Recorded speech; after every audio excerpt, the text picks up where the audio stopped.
Yes, good evening, good evening.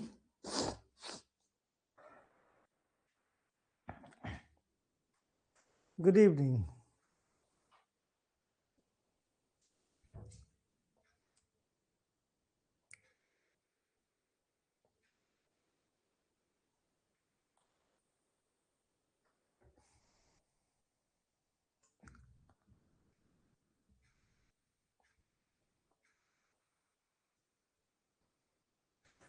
चलो भाई शुरू करें।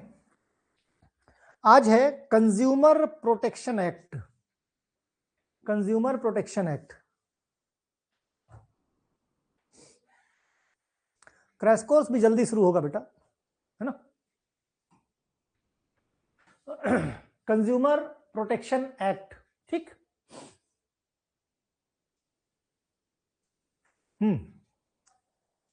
उपभोक्ता संरक्षण नियम इसको हिंदी में बोलते हैं। सबसे पहली बार 1986 में चालू हुआ था, है ना।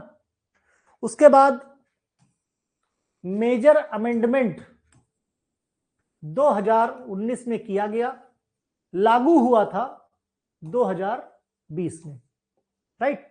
तो सबसे पहली बार उपभोक्ताओं का कोई मीन्स जो उनके राइट्स होते हैं कि कोई गलत चीज ना बेचे, है ना, कहते हैं ना कंज्यूमर प्रोटेक्ट, तो उनके राइट्स को प्रोटेक्ट करने के लिए ये एक्ट बनाया गया। पहले कोई कुछ भी बेच सकता था, कहीं पर भी कोई कंप्लेन करने की जगह नहीं थी। हालांकि आज भी देखा जाए तो ये लिखा पढ़ी वाली चीजें हैं, बेचने को तो सभी बेच रहे हैं ना, है ना।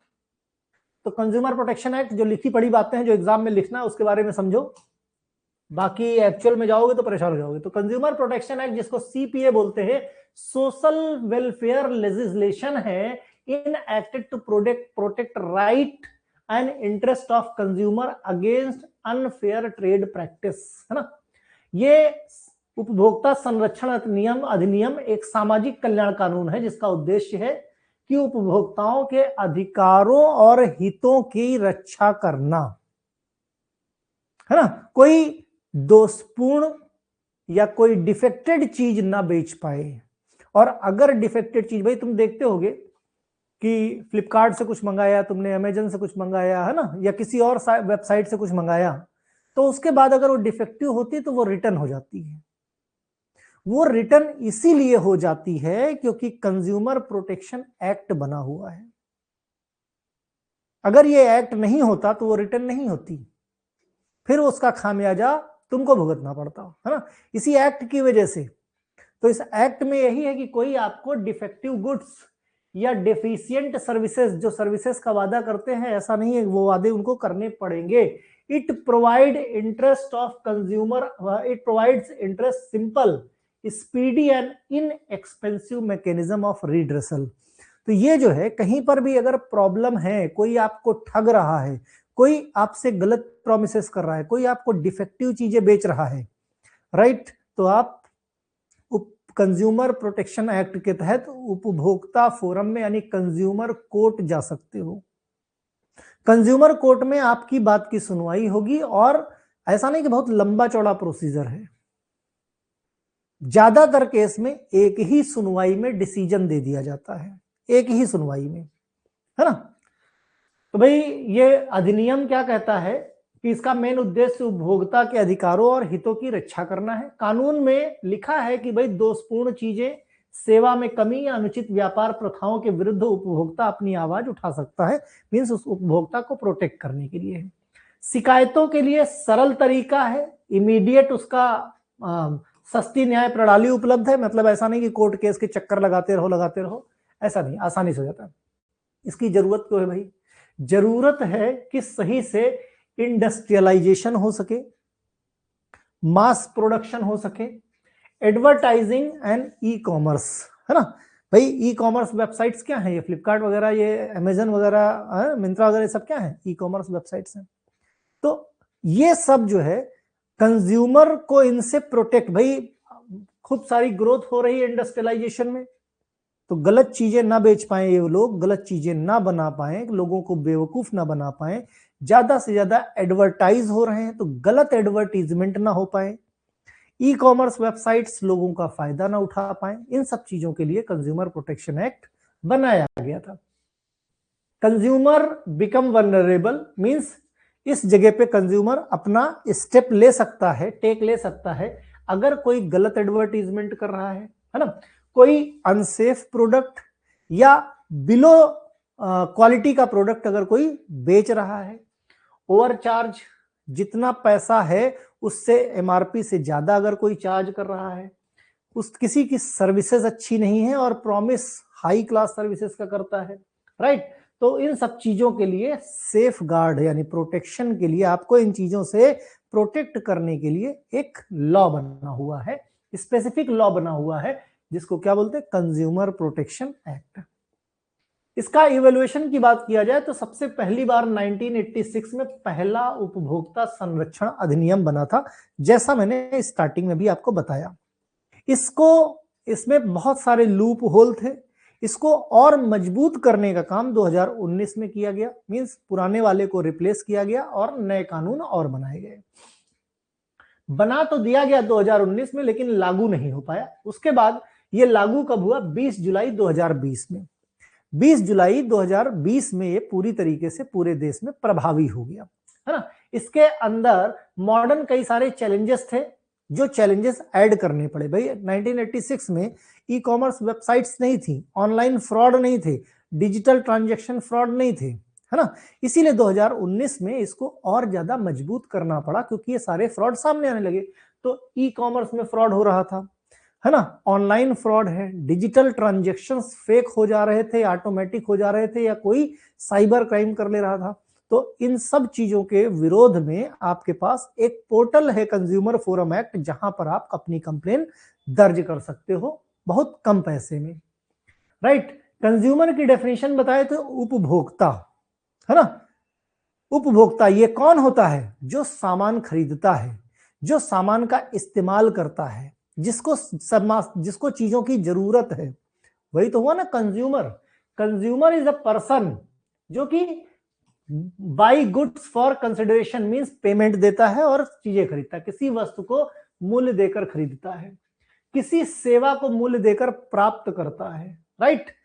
या व्यापार या पुनः बिक्री के लिए वस्तु खरीदने वाला व्यक्ति उपभोक्ता नहीं माना। मींस अगर कोई चीज को खरीदता है और वापस बेच देता है किसी और को, तो उसको फिर कंज्यूमर नहीं, कंज्यूमर सबसे लास्ट होता है ना। अगर वो व्यापार के लिए किसी चीज को खरीद रहा है कि उससे वो बिजनेस करेगा, तो वो कंज्यूमर नहीं है। कंज्यूमर एंड सबसे लास्ट में बैठा हुआ व्यक्ति होता है, ठीक है। बेसिक ऑब्जेक्टिव क्या था, ऑब्जेक्टिव था कि कंज्यूमर का कोई भी शोषण न कर पाए, एक्सप्लॉइटेशन से बचाना, है ना। कंज्यूमर को जागरूक बनाना, अवेयरनेस इंक्रीज करना, quick and easy resolution. Consumer अगर कंप्लेन करे तो इमीडिएट उसको सॉल्यूशन मिलना चाहिए, है ना। इनकरेज, और इस एक्ट का मतलब एडवर्टीजमेंट भी इसीलिए किया गया कि कंज्यूमर को उनके राइट्स पता होने चाहिए, और अगर उनके राइट्स पता है तो फिर अगर कोई उन राइट्स का उल्लंघन करता है, वायलेशन करता है, तो वो अपनी आवाज उठा सकते हैं, है ना। Protecting consumer right if manufacturer and seller involve in fraud. कोई मैन्युफैक्चरर है, कोई सेलर है ना, वो अगर कोई फ्रॉड कर रहा है, यानी एमआरपी से ज्यादा चीजों पे बेच रहा है, सब स्टैंडर्ड चीजों की मैन्युफैक्चरिंग कर रहा है ना, गलत चीजों की मैन्युफैक्चरिंग कर रहा है, नुकसानदायक चीजों की मैन्युफैक्चरिंग कर रहा है, तो कोई भी उपभोक्ता उसके खिलाफ आवाज उठा सकता है। Helping both parties avoiding the lending. तो दोनों पार्टीज के लिए कंज्यूमर प्रोटेक्शन एक्ट को इतना सिंपल बनाया गया है कि कोई भी लेंदी प्रोसीजर नहीं है, आसानी से दोनों पार्टीज को सोल्यूशन मिल जाता है।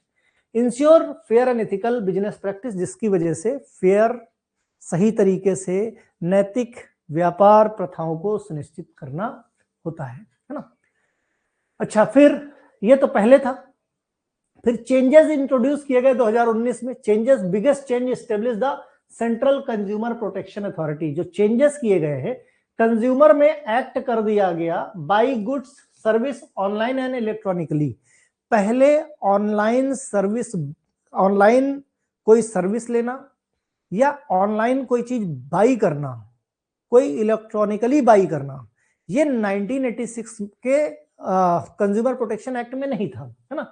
उपभोक्ता की परिभाषा में अब ऑनलाइन, इलेक्ट्रॉनिक माध्यम से वस्तुएं या सेवाएं खरीदने वाले लोग भी शामिल हैं, जो कि 1986 अधिनियम में नहीं थे। राइट, यस, प्रोडक्ट में एडल्ट्रेशन कुछ भी करके ना। तो यहां पे 2019 में क्या हुआ कि जब ई कॉमर्स वेबसाइट पहले नहीं थी, डायरेक्ट सेलिंग पहले नहीं थी, है ना, तो इन चीजों को भी ऐड कर दिया गया है। तो ई कॉमर्स या डायरेक्ट सेलिंग, सब कुछ ई कॉमर्स, सारे प्लेटफॉर्म, डायरेक्ट सेलिंग बिजनेसेस, सब कंज्यूमर प्रोटेक्शन एक्ट के तहत इसके अंडर में लाए गए। Central consumer protection act establish करता है प्रोटेक्ट कंज्यूमर राइट्स सारे तरीके से। कोई भी मिसलीडिंग एडवर्टीजमेंट होता है, मींस गलत तरीके से एडवर्टीजमेंट करता है जो कि एक्चुअल में नहीं है, राइट, तो स्ट्रिक्ट रूल बनाया गया, और अगर मिसलीडिंग एडवर्टीजमेंट की आवाज उठाई गई तो उसके ऊपर 10 लाख का जुर्माना और 2 साल की जेल। जुर्माना भी थोड़ा बहुत नहीं, 10 लाख का जुर्माना और 2 साल की जेल, है ना। तो कोई काहे मिसलीड करेगा भाई। फिर प्रोडक्ट लाइबिलिटी की बात करें, अगर कोई मैन्युफैक्चरर है, कोई सेलर है, कोई सर्विस प्रोवाइडर है, अगर डिफेक्टिव प्रोडक्ट मिलता है तो ये सब जिम्मेदार होंगे, है ना, ये लोग जिम्मेदार होंगे, है ना। ठीक है, रेस्ट्रिक्टिव ट्रेड प्रैक्टिस मींस खतरनाक वस्तुएं जो हैं, जिन चीजों की को बेचना अलाउड नहीं है बिना लाइसेंस के, या जिन चीजों को बेचना ही अलाउड नहीं, जैसे हैजार्डस गुड हो गए, मिसलीडिंग प्राइस को मिसलीडिंग कर दिया गया, गुड्स को यानी चीजों को नुकसान पहुंचाया गया, या फिर रिफ्यूजिंग टू सेल गुड, हम खरीदने गए और उसने कहा हम नहीं बेचेंगे, ये भी एक क्राइम है। आप मॉल में जाते हो, सामने वाले झगड़ा हो जाता है, कहता है जाओ अब हम कुछ भी नहीं बेचेंगे, तो इस बात को भी आप कंज्यूमर फोरम में, भाई नहीं बेचना है तो बंद करो दुकान, है कि नहीं, फिर काहे खोल के बैठे हो, राइट। तो रिफ्यूजिंग टू सेल गुड्स ये भी एक क्राइम है, ठीक है। तो ट्रेड प्रैक्टिस को रेस्ट्रिक्ट करना यानी खतरनाक वस्तुएं बेचना, कीमत के बारे में जनता को गुमराह करना यानी एमआरपी ऊपर नीचे कर देना, वस्तुओं की जमाखोरी करना, है ना, कि जमा करके रखे रहो गोडाउन में ताकि कीमतें जब बढ़ जाए तो बेचना, या किसी सामान को नष्ट कर देना ताकि कीमतें जब, भाई जाहिर सी बात है चीजें कम होंगी, सप्लाई कम होंगी, डिमांड बढ़ जाएगी, लोग ये भी बहुत करते हैं, चीजों को जैसे अपने पास चीजें स्टोर करके रख लिए तो बाकी जितनी चीजें उनको नुकसान पहुंचा देते हैं, ताकि वो चीजें जितनी ज्यादा कम होंगी मार्केट में उतनी ज्यादा उनकी वैल्यू बढ़ेगी, और जब वैल्यू बहुत बढ़ जाती है तो फिर ये अपनी चीजें मार्केट में डालना शुरू करते हैं। आजकल बिजनेस यही चल रहा है, बड़े बड़े पूंजीपति जो हैं, तुम देखो सबसे बड़े बड़े गोडाउन उनके हैं, बड़े बड़े हाईवे वगैरह काहे बनाए जा रहे हैं, आम पब्लिक कहाँ कितना हाईवे पे चलती है, ये इसीलिए चल रहा है कि इनका ट्रांसपोर्टेशन बढ़िया होता रहे, राइट। तो भाई बड़े बड़े गोडाउन्स बन रहे हैं, किसान के यहां से 1-2 रुपए किलो में आलू लेके पैक कर लिया जाता है ना, सब अपने को अपने गोडाउन में रख लेते हैं। तुम देखो पहले क्या होता था, सीजन पे आलू 2 रुपए 3 रुपए किलो भी मिल जाती थी, 10 रुपए में 5 किलो भी मिलती थी, ज्यादा पहले की बात नहीं, 10 साल पहले चले जाओ खाली। अब किसी भी सीजन में 15 रुपए 20 रुपए से नीचे आती नहीं, सबसे सस्ती चीज आलू होती, गरीब आदमी की थाली में सबसे ज्यादा आलू दिखता है, तो गोडाउन में पहले ही भर लिया जाता था, जमाखोरी, और उसके बाद लेना बंद कर दिया जाता है ना, लेना बंद कर दिया गया, किसान का जितना भी था सब बर्बाद हो गया, और जब बर्बाद हो गया तो फिर ये लोग अपने गोडाउन से निकालना शुरू करते हैं अपने रेट पे, राइट। तो ये सब भी कंज्यूमर प्रोटेक्ट, लेकिन अब वही है ना कि जिसकी जेब में पैसा उसकी जेब में सरकार। इंपॉर्टेंस ऑफ द एक्ट की बात किया जाए, एक्ट कंज्यूमर को लीगल राइट्स देता है, लीगली पावर देता है, राइट, जिससे कि लोगों का मार्केट पे ट्रस्ट बढ़ता है, इंश्योर करता है अकाउंटेबिलिटी की, सेलर और सर्विस प्रोवाइडर की अकाउंटेबिलिटी मींस क्या होगी, उसकी जवाबदेही सुनिश्चित होनी चाहिए, है ना, जवाबदेही सुनिश्चित होनी चाहिए। प्रमोट इथिकल बिजनेस प्रैक्टिस, नैतिक व्यापार को प्रोत्साहन देना चाहिए, मींस इनकरेज करना चाहिए, ठीक है। फिर अगर कोई नहीं करता है तो सेंट्रल कंज्यूमर अथॉरिटी क्या करती है, पेनाल्टी लगाती है। अगर कोई एडवर्टीजमेंट मिसलीड करता है, एक्चुअल में वो कुछ है ही नहीं अंदर, और ऊपर से प्रचार करते हैं ये है वो है फलाना ढिमका, है ना, तो 10 लाख रुपए का जुर्माना और 2 साल का इम्प्रिजनमेंट उनको होता है फॉल्स या मिसलीडिंग एडवर्टीजमेंट करने की। ठीक है, अगर पहली बार हुआ तो 10 लाख रुपए जुर्माना, 2 साल की सजा। इसके बाद भी वो आदमी सुधरा नहीं, यानी अगेन दोबारा यही सेम ऑफेंस को रिपीट करता है, तो दूसरी बार जुर्माना बढ़ा के 50 लाख रुपए और जो जेल थी, जेल बढ़ा के 5 साल कर दिया गया। राइट, ठीक है। प्रोहिबिशन ऑन इंडोर्समेंट, यानी विज्ञापन करने वाले व्यक्ति को उस उत्पाद या सेवा के प्रचार करने के लिए 1 वर्ष तक रोक, यानी कोई भी अगर उस काम को कर रहा है ना किसी के कहने पे, तो उस पर 1 साल का बैन लग जाता है। रिपीटेड ऑफेंस में प्रोहिबिशन एक्सटेंड टू 3 साल, यानी हर बार दोबारा अपराध होने पर प्रतिबंधित अवधि 3 साल तक बढ़ा दी जाती है। एक्सेप्शनल केस में कह सकते हो कुछ विशेष स्थितियों में विज्ञापन करने वाले व्यक्ति इन दंड के लिए जिम्मेदार नहीं ठहराया जा सकता। कुछ एक्सेप्शनल केस भी है जहां पे उनको जिम्मेदार नहीं ठहराया जाता। ठीक है, तो कंज्यूमर डिस्प्यूट रिड्रेसल कमिटीज बनती हैं उपभोक्ता विवाद निवारण के लिए। कहां पे आपको कंप्लेन करनी है? सीडीआरसीज में। सीडीआरसीज के अलग अलग लेवल होते हैं, है ना। हर आदमी ऐसा थोड़ी है कि दिल्ली ही चला जाएगा, तो अलग अलग लेवल पे इनका होता है, रिड्रेसल होता है, जैसे डिस्ट्रिक्ट लेवल पे, जिला लेवल पे, स्टेट लेवल पे, नेशनल लेवल पे, तो अलग अलग इनकी कोर्ट बनी हुई है। मैक्सिमम चीजें डिस्ट्रिक्ट लेवल पे ही मेंटेन हो जाती हैं, है ना। जो नहीं गई वो स्टेट, फिर नेशनल लेवल पे भी जा सकता है इंसान, अगर स्टेट लेवल पे नहीं मिला तो फिर ऊपर चला गया, है ना। कंप्लेन फाइल करना आसान काम होता है। किस किस चीज के लिए शिकायत दर्ज कर सकता है? अगर कोई अनुचित या प्रतिबंधात्मक व्यापार प्रथाएं, यानी अनफेयर या रिस्ट्रिक्टिव ट्रेड प्रैक्टिस की जा रही है, डिफेक्टिव गुड्स या डेफिशिएंट सर्विस, जो बताया मैंने, कोई धोखे से ज्यादा चार्ज ले रहा है, कोई गुड सर्विसेज में ऐसी चीजें बेच रहा है जो लाइफ के लिए नुकसानदायक है। ठीक, कंप्लेन कर सकते हो अनफेयर कॉन्ट्रैक्ट्स के बारे में, कंप्लेन कर सकते हो related unfair contracts can be filed only before the state and national commission. अनुबंधित से संबंधित शिकायतें केवल राज्य या राष्ट्रीय आयोग में ही की जा सकती है। मींस कहीं के साथ, किसी के साथ अगर अनुचित कॉन्ट्रैक्ट किसी ने धोखे से कर लिया है तो उसकी शिकायतें राज्य स्तर या राष्ट्रीय आयोग में ही की जा सकती हैं। अच्छा, प्रोडक्ट की लायबिलिटी किसकी होगी? तो भाई जो प्रोडक्ट बनाता है, रिस्पॉन्सिबिलिटी जो मैन्युफैक्चरर है, जो सर्विस प्रोवाइडर है, या फिर जो दवाओं को बेच रहा है। अगर कंज्यूमर ने कंप्लेन कर दी तो भाई जाहिर सी बात है रिस्पॉन्सिबिलिटी भी तो होगी, रिस्पॉन्सिबिलिटी तय होगी। मैन्युफैक्चरर, पहले सेलर को पकड़ो किसने बेचा वो बताएगा, डिस्ट्रीब्यूटर को पकड़ो उसके बाद वही फंसवाएगा सबको। कहते हैं ना, एक कड़ी मिल जाती है चेन की तो बाकी सारी कड़ियां जुड़ती चली जाती हैं। ठीक, तो पहले पकड़ो किसको? पहले पकड़ो सेलर को, है ना। सेलर कंपनसेट करेगा कंज्यूमर का, सेलर ने कहा ये हमारा तो कोई वही नहीं, हम तो ऐसा जैसा बताया गया। डिस्ट्रीब्यूटर पकड़ो, नहीं तो लास्ट में तो फिर मैन्युफैक्चरर देगा ही देगा, है ना। यानी कंपनसेशन भी ठीक ठाक, और कंपनसेशन ऐसा नहीं है जैसा तुम चाहोगे। अगर कोई भी डिफेक्टिव चीज तुमको मिली है या डेफिसिट सर्विस मिली है तो फिर आप कंप्लेन कर सकते हो। क्लेम ऑफ कंपनसेशन, मुआवजा के लिए क्लेम करना, consumer must prove at least one of the condition of defect and deficiency. तो कस्टमर को एटलीस्ट एक बार जरूर बताना पड़ेगा कि ये चीज है ना। हर जगह जाके नहीं बताना ये चीज है और इस चीज की मतलब ये चीज बता के इन्होंने बेची है और इसके अंदर ये सारी चीजें नहीं मिली हमको। मतलब बताना है कि किस तरीके से आपके साथ फ्रॉड किया गया। अब ऐसा भी नहीं है कि आंख बंद करके सिर्फ तुम्हें ही सुना जाएगा, इस तरह होने लगे तो लोग फायदा उठाना शुरू कर दे। तो एटलीस्ट आपको अपनी चीजों को जो क्लेम कर रहे हो कंपनसेट करने के लिए, है ना, तो वो एक तथ्य के साथ होना चाहिए, तर्क होना चाहिए उस पर कि हाँ भाई, तभी उसका कंपनसेशन आपको मिल सकेगा, तभी आपको उसका मुआवजा मिल सकेगा।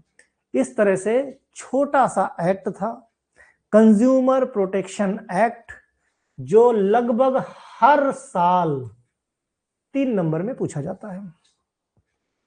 राइट, यस, प्रोडक्ट डिफेक्ट है तब भी, है ना। तो हर साल 3 नंबर में लगभग पूछा जाता है। देखो 2 यूनिट और बची हैं, 2 यूनिट और बची हैं, है ना। 1 यूनिट कल खत्म कर देंगे और 1 यूनिट छोड़ देंगे इन द सेंस बाद के लिए, क्योंकि अब जल्दी से जल्दी बताता है, सब में 2-2 3-3 यूनिट, आज मैं चेक कर रहा था 2-2 3-3 यूनिट सब में बची हुई हैं। ज्यादा यूनिट फार्माकोथेरेपेटिक्स में भी नहीं है, फार्माकोलॉजी में भी 2 यूनिट बची हैं, इसमें भी 2 या 3 यूनिट ही बच रही हैं, तो हर सब में किसी में भी 2-3 से ज्यादा है नहीं। ऑलमोस्ट 80% से ज्यादा सिलेबस हम कवर कर चुके हैं, राइट। तो धीरे धीरे करके हो सकता है कि मार्च में ही हम पूरा कोर्स खत्म कर दें। अगर खत्म हो गया 15 मार्च तक, तो 15 मार्च से फिर हम क्रैश कोर्स स्टार्ट कर देंगे। याद रहे क्रैश कोर्स में तुम सब लोगों का ऑलरेडी, उपेंद्र, क्रैश कोर्स तुमको कभी परचेस करना पड़ा क्या? जो बच्चे पुराने हैं, फर्स्ट ईयर से जुड़े हैं सेकेंड ईयर में, तुम बताओ क्रैश कोर्स खरीदना पड़ेगा क्या? Yes Prince Valmiki. किसी भी बच्चे को जिसके पास ये कोर्स है, पास होने के लिए क्रैश कोर्स चलाना पड़े चाहे मैराथन चलानी पड़े, आपको कुछ भी खरीदने की जरूरत नहीं, सबको इसी में मिलेगा।